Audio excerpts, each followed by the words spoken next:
Hey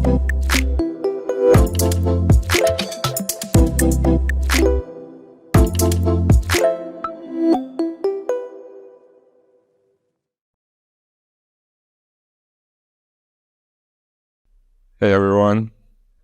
Before I start talking about what our company do or teaches you guys to build a calendar scheduling assistant, I'd like to share a bit of a story of how the company got started. So by the end of 2022, I was wanting to do startups, and I was going through this motion of talking to public companies and enterprise customers and build just anything they're looking for. I used all of the tools that's available those days. And I remember that public company wanted to do something with customer assistance. So I used the popular tool called Lanche to build it out. The whole process wasn't just not something I really wanted to do ever again. What essentially happened is that lots of the frameworks that we see these days are trying to become everything. But for my special needs, for building internal AI tools, it doesn't have the capability that I was looking for. So around the time I was thinking, there got to be a better infrastructure for companies who want to build their own internal tools that's powered by AI. So I was in some kind of tech conferences, and I talked to everybody who kind of agreed with the idea, and this one guy was really interested. So he later became my co-founder and the CTO. This is who we are as a team. So I have also a little bit special background. Graduated from Georgia Tech with just 2 years. I was working on Microsoft Azure machine learning platform before I jumped down to do this. And my co-founder is a 8-year Google engineer and had a successful exit before. A lot of Stanford students and open source developers working with us.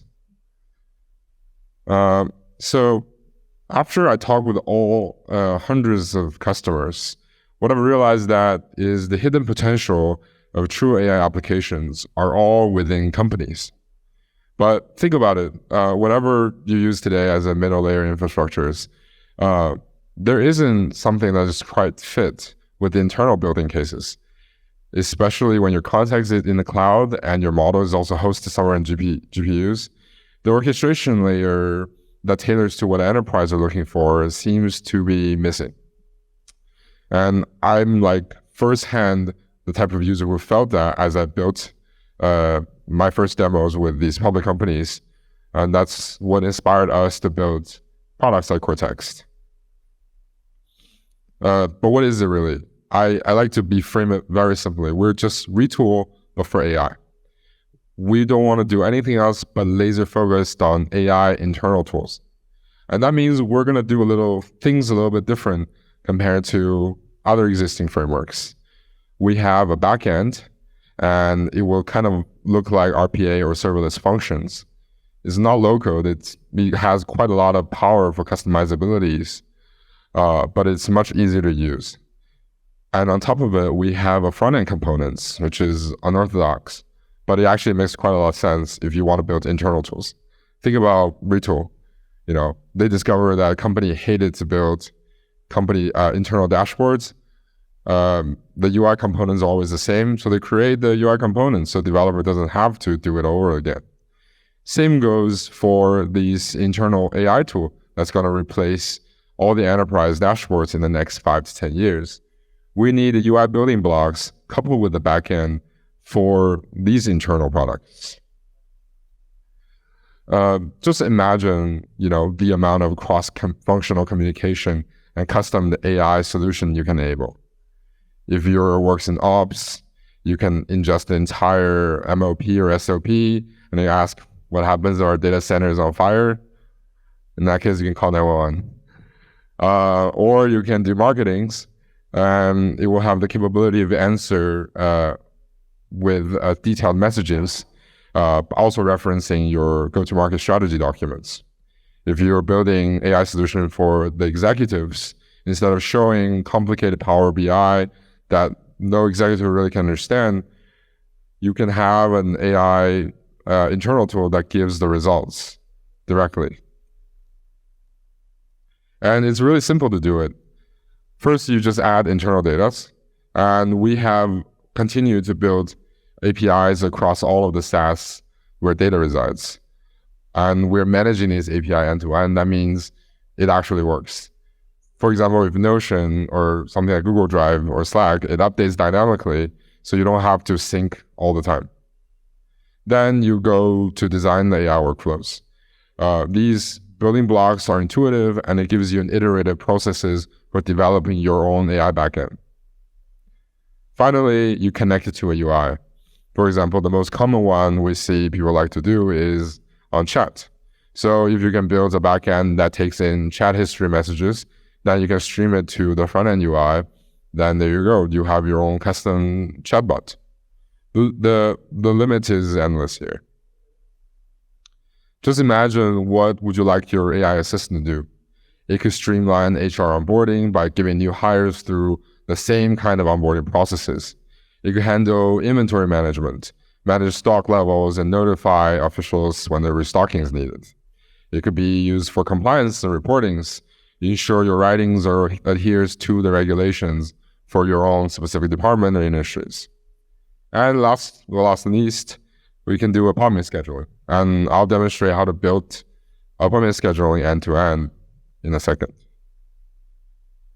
So yeah, this is a video, but since I'm here, I can just demonstrate how to build this directly. So let's go to our website and then just log in. Let's start with a simple example before hopping into a very complex one like calendar scheduling assistant. Here, as you can see, is the UI layer where the components already been built out, and you can interact with this directly as end users. So this would be very helpful for somebody who is really non-technical. But for technical developers like you guys, we'll be heading more into the LLM callable builders. Before we actually do that, let's look at the knowledge a little bit.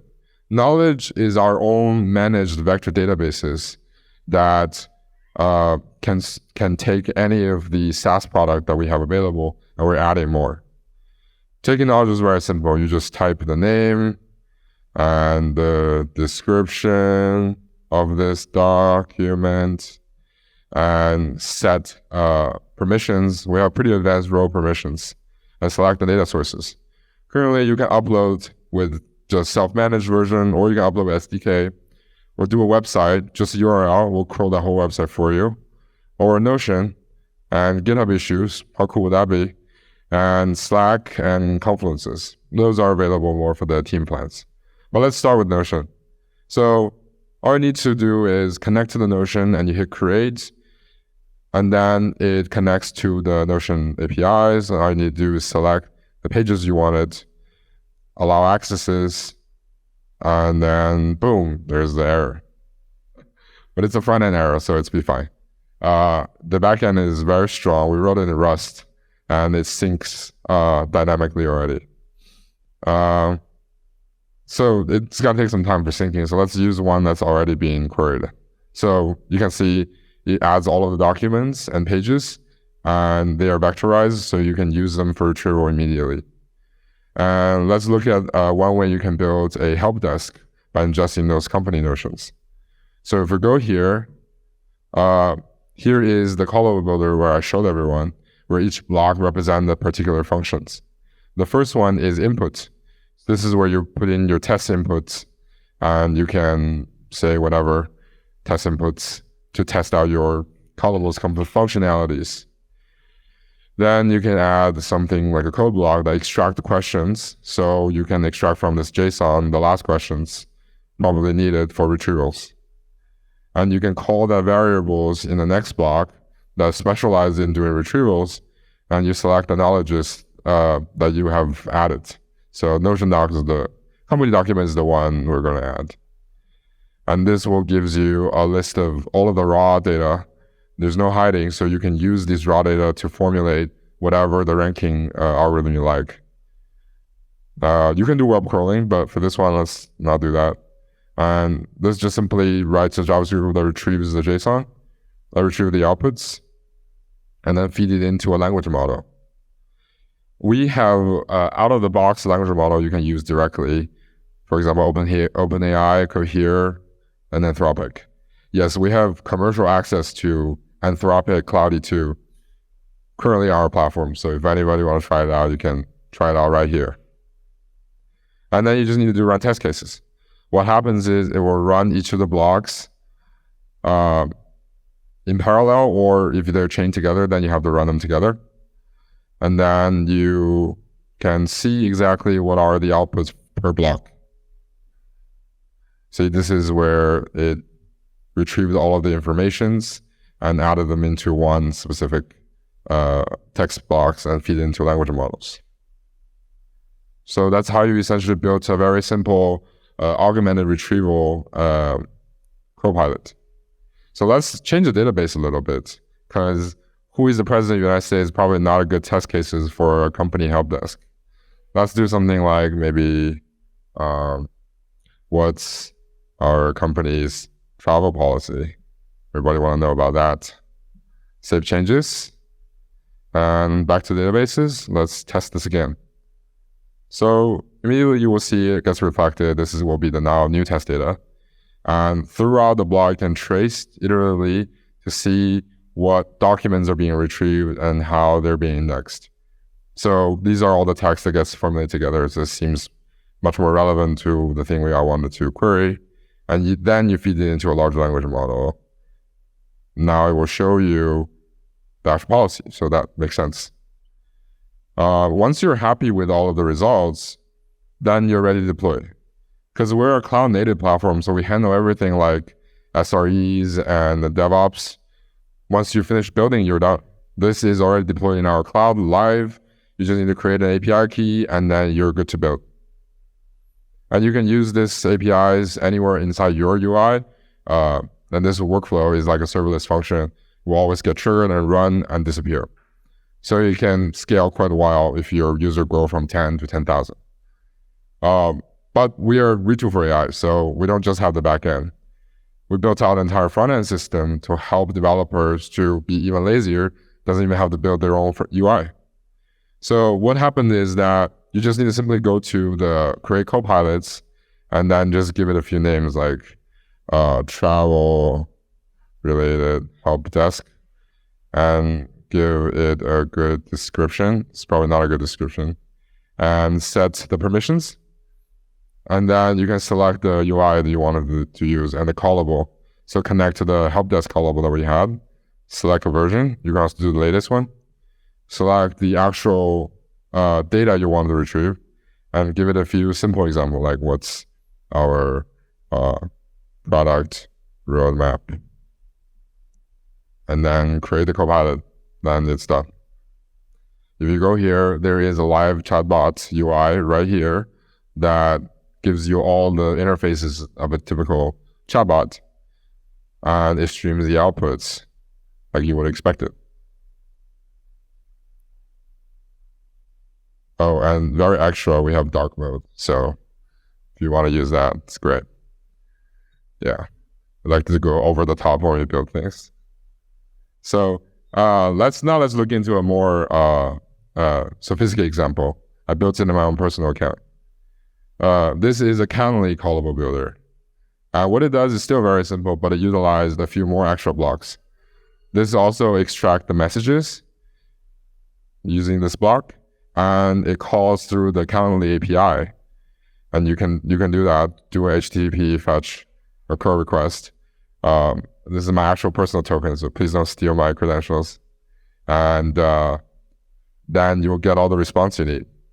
And you can use this JSON response in your next code block to reformat this however you like it. Then you can feed it into a large language model. So for my design here, I use two large language models.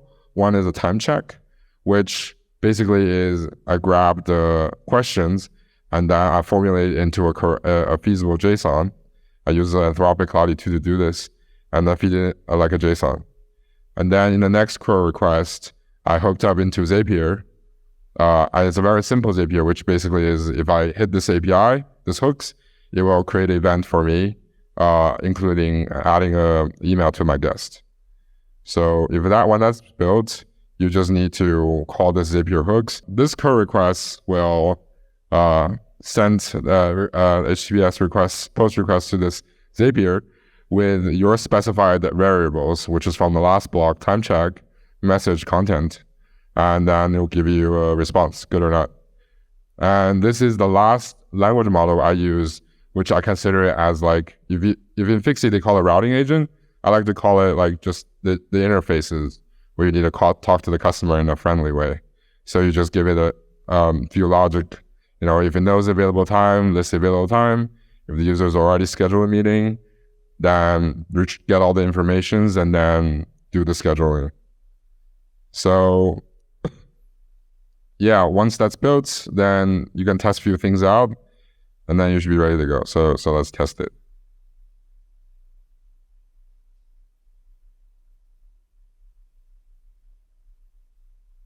Okay. So yeah, seems like it's doing its job. And one thing also you can check is your histories. So because we're more like a cloud computing environment, you can trace back to all of the run sequences you had. So all the tests in design is the test you run, and prod is where user run and it specifies the versions. So you can see exactly what sequence has been run and their outputs are all listed here. You can also trace all the version you've deployed and revert back to a previous version if you're not happy with it. And again, it can be connected to a UI. Currently, we have this chat. So I call it Calendar Assistant. And we can just use it and it will look like this. So I can ask something like, what time this week is available?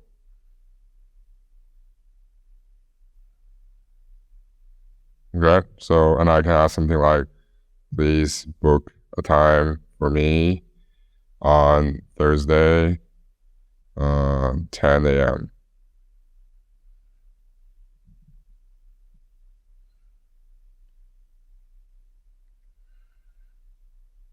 So in the logic, I specified it to ask for these informations, which is necessary to send a calendar.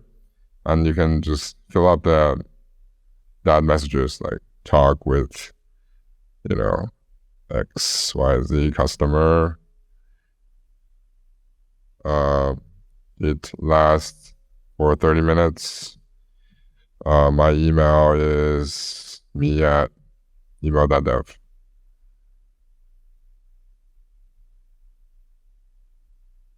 And yep, and then I should have a calendar showed up, scheduled into my calendar and also my other emails calendar. So yeah, that's essentially how you build a calendar assistant.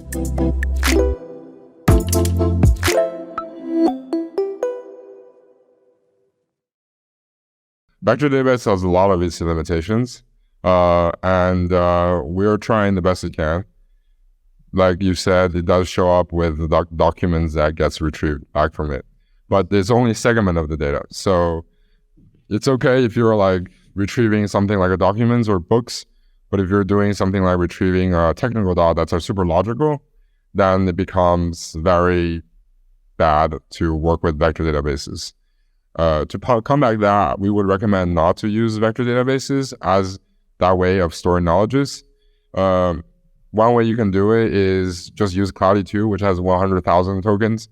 So, if your enterprise probably don't care paying a little bit more, then you can just feed the whole thing into your context, and that technically can work.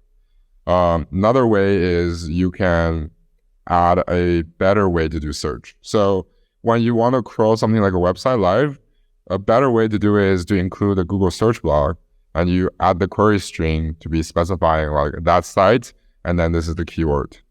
So that would help you do like live search. Let's see. And if you are working with other special type of needs, just remember we always support loading curl requests and dataset loaders. So you can like load all the data into the function live, or you have a better way of querying some specific databases, then you just run the server and expose the API to us and give us the authentication keys, and they will retrieve the data back to this workflow.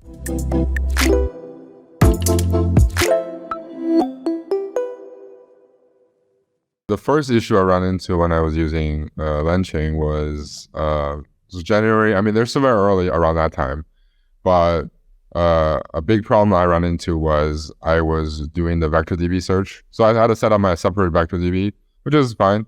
But the thing is, their classes only allows me to get the results in the format, in their own specific formatted way. And I really want to have something like similarity scores or other metadata so I can do my own ranking again. Like I remember that very clearly, and I dig through documentation. I have to go like several class above to get that raw data. So I have to subclass this, doing monkey patching things. So I just didn't like that experiences. And then several similar occasions occurred inside. To be fair, I don't think that's LangChain's fault. It's just compromising between customizability versus easy to use.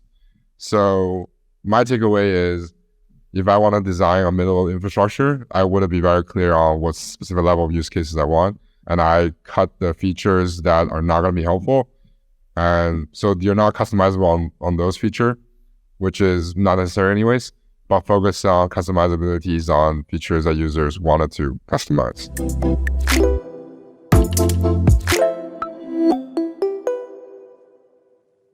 I would take security very seriously, especially when we work with B2B customers. We had, so when you assess securities, you want to look at the attack vectors. What are the bad actors you're preventing this from, right? And hearing from yours, I think you were concerned about whether sensitive information gets called into this workflow, and that can potentially compromise the overall workflow securities. To that, I'd say, one, thorough testing is always needed to make sure sensitive data doesn't leak. And another thing is we offer a very enhanced security measures to ensure our customer data doesn't just get leaked to the public. But moreover, for enterprise level customers, we offer private deployments. This entire stack is built in Kubernetes. So if you're running Kubernetes environment, I can deploy this in half a day into organizations. That's why our vector database is also self-managed. That means I can deploy the whole VectorDB into your organization as well. So it's end-to-end sealed inside your garden walls.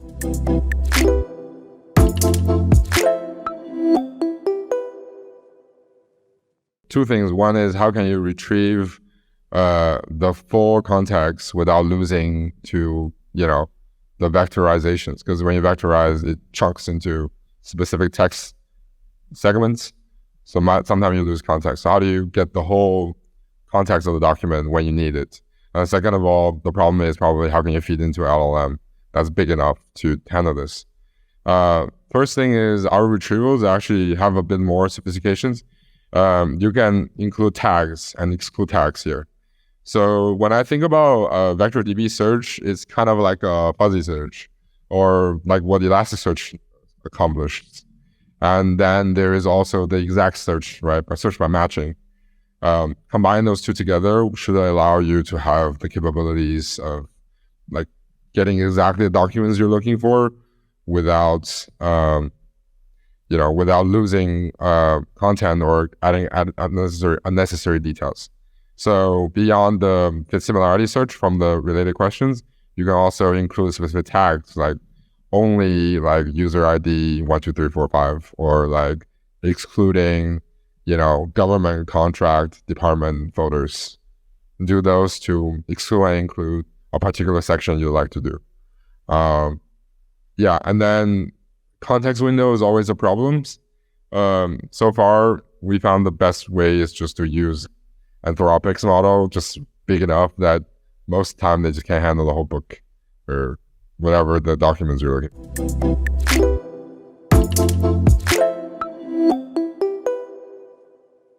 Would love to work with life science and biotech industries. We actually had one of our design partner works towards the mental health and doctor scheduling appointment industries. We see there's a lot of public goods that we can bring by working towards that industry. Like I said, our privacy measures enables us to penetrate markets that are very well regulated, like finance and life science. Cortex is built to be general purpose within internal tools. So if these life science companies are building some of their internal operating workflows, we should be able to help them.